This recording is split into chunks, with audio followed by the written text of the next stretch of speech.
Jadi sebenarnya ibu ingin menampilkan foto yang mana foto ini adalah liputannya karena dia tahu atau tidak, cuma karena kita tidak ada infocus. Nah, ibu kasih juga tulisannya ya. Di sini karena kita pembelajaran baru, kita buka materi baru, maka materi kita hari ini ialah Sumpah Pemuda.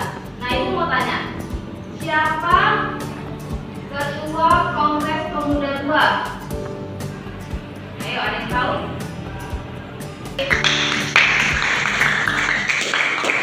Kemudian selain itu ada juga di sini pencipta lagu Indonesia Raya.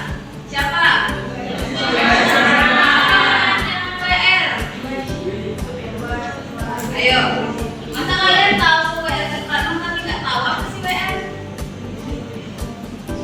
Ayo, lagu Indonesia Raya, lagu kebangsaan yang mungkin tiap minggu kita selalu nyanyikan setiap upacara. Siapa?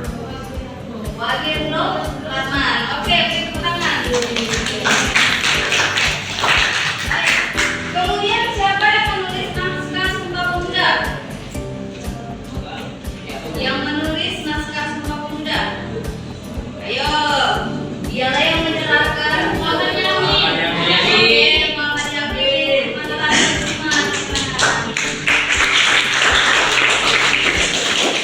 Nah, itulah beberapa tokoh-tokoh semuanya. Di sini kita akan menyanyikan lagu Bangun Pemudi Pemuda. Satu orang menjadi dirjen ke depan. 1, 2, 3 yang kompak ya. Nggak kompak kita ulangi. Ayo. Bangun Pemudi Pemuda Indonesia.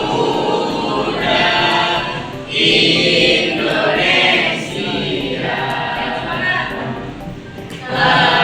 Baju sisihkan untuk negara. Teman-teman suaranya. Masa yang akan datang, kewajiban mulai menjadi tanggunganmu terhadap nusa. Menjadi tanggunganmu terhadap nusa. Beri tepuk tangan.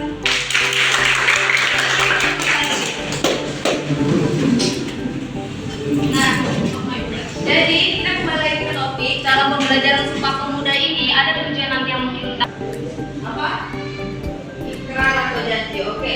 Jadi untuk garis besarnya Sumpah Pemuda ialah ikrar atau janji yang diucapkan oleh para pemuda untuk kebangkitan dan persatuan bangsa Indonesia ini.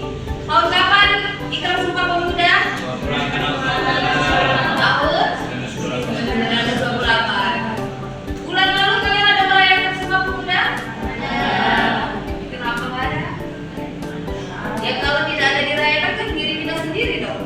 Dari dalam diri kita sendiri kita ikut merayakan. Mengingat jangan sampai hilang jiwa nasionalisme kita ya.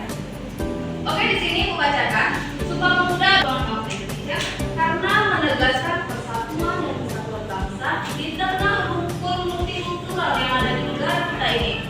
Di mana negara kita ini banyak suku yang berbeda, bahasa berbeda, agama yang berbeda, namun di Sumpah Pemuda ini tidak ada berbeda. Semua saling menghargai, semua saling bekerja sama demi apa? Demi tujuan bersama. Tujuannya apa? Memerdekakan Indonesia. Oke, lanjut saja ya. Para pemuda di masa itu sadar bahwa pergerakan organisasi yang bersifat kedaerahan tidak pernah memberi hasil yang berarti untuk kemerdekaan Indonesia karena pergerakan seperti itu sangat mudah dikatakan oleh para penjajah. Beberapa organisasi daerah tadi yang sudah kita sebutkan, yaitu Jong Java, Jong Batak, kemudian Jong Sumatera dan lain sebagainya. Jadi diambil perwakilan-perwakilan ini untuk mengkongres. Apa sih arti kongres? Perkumpulan seperti rapat musyawarah yang nantinya akan mencari titik temu dari musyawarah ini.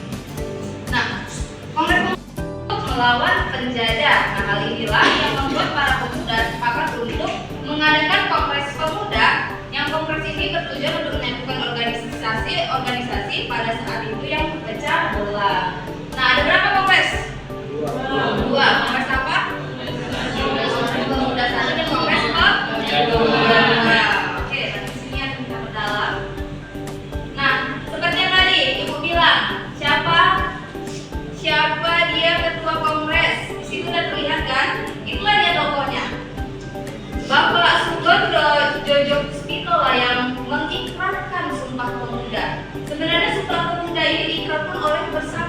bersama pemuda ini mereka saling mengikrarkan. Cuma di sini ketua kongres yang mensahkan, mensetujui ikrar Sumpah Pemuda itu ialah Bapak Sugondo Jojo Puspito.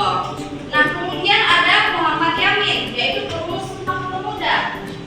Nah, Muhammad Yamin inilah yang menulis Sumpah Pemuda, yang nantinya pada akhir Kongres Pemuda 2 ini, sebelum disahkannya apa hasil dari kongres tersebut, Muhammad Yamin mendatangi Bapak Sugondo. Beliau memberikan secari kertas yang berisi Sumpah Pemuda. Nah, kertas inilah yang kemudian dibaca oleh Bapak Sugondo, dan di dalamnya tertulis memang butir-butir yang sangat penting. Oleh sebab itu langsung disetujui oleh Bapak Sugondo dan langsunglah disahkan Sumpah Pemuda ini. Nah, sebelum itu, dulu sebelum terbentuknya Sumpah Pemuda, namanya bukan Sumpah Pemuda, tetapi namanya ialah ejaan van Opwisden. Nah, kata-kata ini diambil dari bahasa Belanda karena pada zaman dahulu masyarakat Indonesia ini belum terlalu memahami bahasa Melayu. Jadi untuk membahasakan Indonesia, karena bahasa Indonesia kan diambil dari bahasa Melayu. Nah, karena di mana kita masih dijajah oleh para Belanda, sehingga mereka lebih mudah memahami bahasa Belanda. Oleh sebab itu, beberapa saat kemudian diubahlah judul tersebut menjadi judul Sumpah Pemuda. Kemudian ada Wakil Rudolf Supratman. Apa sih kontribusi Supratman di sini dalam pergerakan Sumpah Pemuda ini? Dia kan sebagai sebagai pencipta lagu Indonesia Raya. Apa sih kontribusinya di sini? Coba ada satu orang yang bisa menjawab? Ayo, ada yang bisa? Kenapa Wakil Rudolf Supratman bisa menjadi tokoh terpenting dalam Sumpah Pemuda? Ada satu orang yang bisa? Ayo, baca bukunya, dipahami. Kenapa? Ada yang tahu? Oke. Nah, sebelumnya pada saat Sumpah Pemuda ini dilantunkanlah instrumen, tapi hanya berbentuk instrumen, bukan berbentuk lagu. Kenapa demikian? Kenapa hanya instrumen yang diperdengarkan? Instrumen itu diperdengarkan melalui biola. Hanya alunan biola itu, tapi terdengar sangat merdu, sangat indah, sehingga pun para penjajah ini mendengar, oh merdu ya, coba ulangi berkali-kali. Padahal di balik lagu ini itu di situ tertulis bahwa Indonesia ini mengharapkan kemerdekaan. Kalau sampai mereka menggunakan lagu, otomatis kan terdengar kata-kata itu untuk kata ini. Paham? Oke, bagus. Kemudian ada Joko Marsaid. Nah, Joko Marsaid ini sebagai wakil dari ketua kongres yang berkontribusi membantu Bapak Sugondo dalam pengurusan Kongres Pemuda 2 ini. Dan satu lagi ada Sarbini Mamun Sarkoro. Nah, dia juga menjadi salah satu tokoh terpenting di sini. Sebenarnya masih banyak tokoh terpenting, cuma mereka berlima lah yang kontribusinya cukup besar bagi pengikraran Sumpah Pemuda ini. Oke, paham? Oke, masuk kita kepada materi selanjutnya, yaitu mengenai Kongres Pemuda 1. Ini ada yang kita bincangkan, apa sih perbedaan Kongres Pemuda 1? Kenapa sih harus dibuat Kongres Pemuda 2? Kenapa nggak Kongres Pemuda 1 ini? Kenapa harus 2 kali? Nah, Kongres Pemuda 1 ini dengan Kongres Pemuda 2 memiliki jarak. Berapa lama jaraknya dilakukannya Kongres Pemuda 2?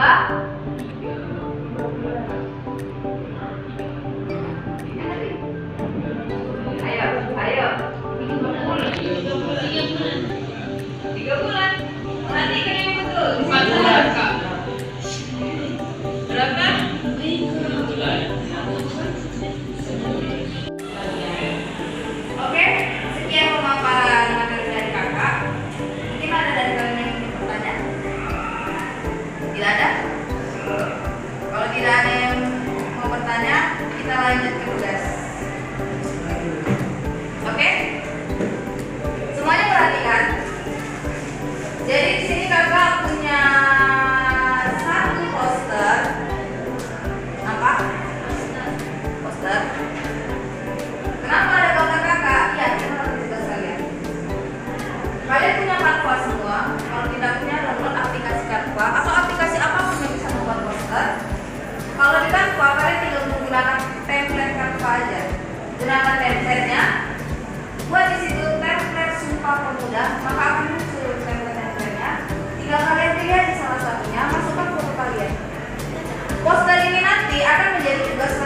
bagi kalian. Jadi untuk tugas ini kalian kakak perintah untuk membuat poster. Poster seperti ini, terserah mau background seperti apa. Intinya masukkanlah muka kalian di poster ini.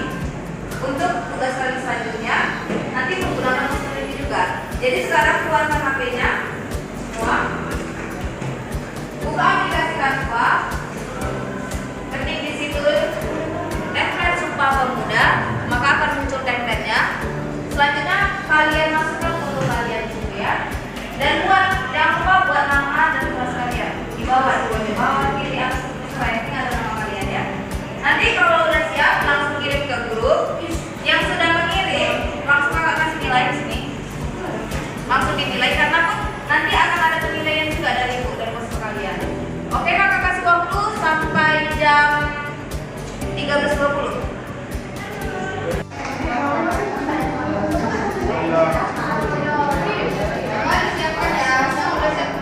Jangan lupa posternya buat namanya. Aduh, kok nonton siapa? Ayo udah kok ya. Oke, sakit meja. Bisa lihat lagi jelas ayo, selamat kita kayak kalian. Yang foto ini bisa kan? Iya, apa-apa aja. Kalian oh iya. Apanya? Enggak gitu. Yang kita dari respon. Boleh. Nah, dari pembelajaran kita hari ini, maka dapat kita simpulkan bahwa Sumpah Pemuda ini merupakan suatu peristiwa penting di mana para masyarakat Indonesia saling berkumpul, saling bersatu demi kebangkitan bangsa Indonesia kita ini. Nah, Sumpah Pemuda itu diterapkan pada 28 Oktober, tepatnya tahun 1928. Nah, saat ini yang mungkin bisa kita terapkan dari nilai-nilai Sumpah Pemuda yang tadi telah kita jabarkan, yaitu bangkitkanlah terus jiwa nasionalisme kita. Supaya tanah air kita dimanapun kita berada, kenapa bahasa nasional kita, bahasa Indonesia. Lain halnya nanti kalian ketika di luar negeri. Di luar negeri nanti bahasa apa yang internasional? Bahasa Inggris. Jadi usahakan kalian itu harus juga memahami bahasa Inggris. Supaya nanti kalau misalnya kalian keluar negeri, kalian tidak kebingungan mengenai bahasa mereka. Karena dimanapun bahasa Inggris itu menjadi bahasa nasional. Jadi paham semua? Bisa. Oke, kakak. Oke, ibu akhiri ya pertemuan kita pada hari ini. Tugasnya jangan lupa besok atau minggu depan nanti dikerjakan di bawah tugas-tugas apa yang telah ibu perintah. Oke, sebelumnya tolong dirapikan dulu tempat duduknya. Dirapikan. Kita berdoa dulu ya sebelum diulang. Dirapikan, oke? Suaranya berdua kelas pimpin doa. Berdoa.